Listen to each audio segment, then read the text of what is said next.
Shifting focus for now, as the civil war in Sudan rages on, the civilians in the North African country continue to bear the brunt of the worsening humanitarian situation on the ground. The UN says at least 700 civilians have lost their lives in drone strikes since the month of January. In its fourth year now, the war between Sudan's army and the paramilitary Rapid Support Forces has displaced more than 11 million people and thrust several parts into hunger and famine, reportedly.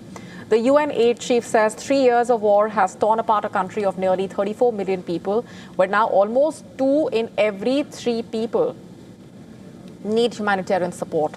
The UN aid chief saying that entire communities in Sudan have been emptied due to the war, and families are uprooted time and again, adding the risk of wider regional instability is extremely high.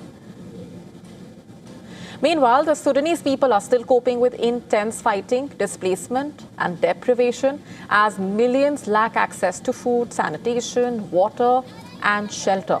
According to the United Nations World Food Programme, 21.2 million people are facing acute hunger.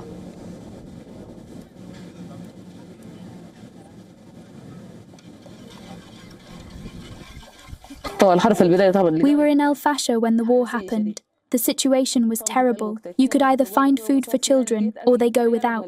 No jobs are available.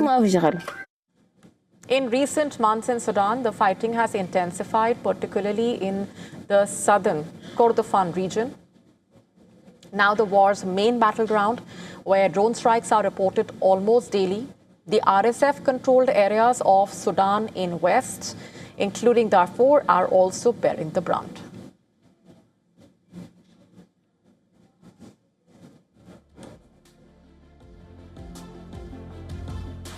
And for more on this, take a look at this report sent by our correspondent.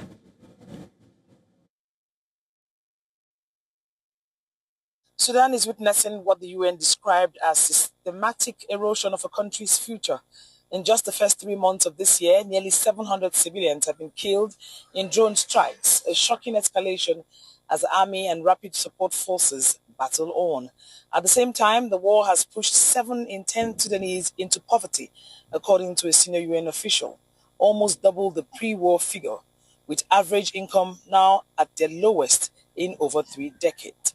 This report comes as donors are due to gather in Berlin on Wednesday for an international conference on the conflict aimed at reviving faltering peace talks and mobilizing aid to ease the suffering.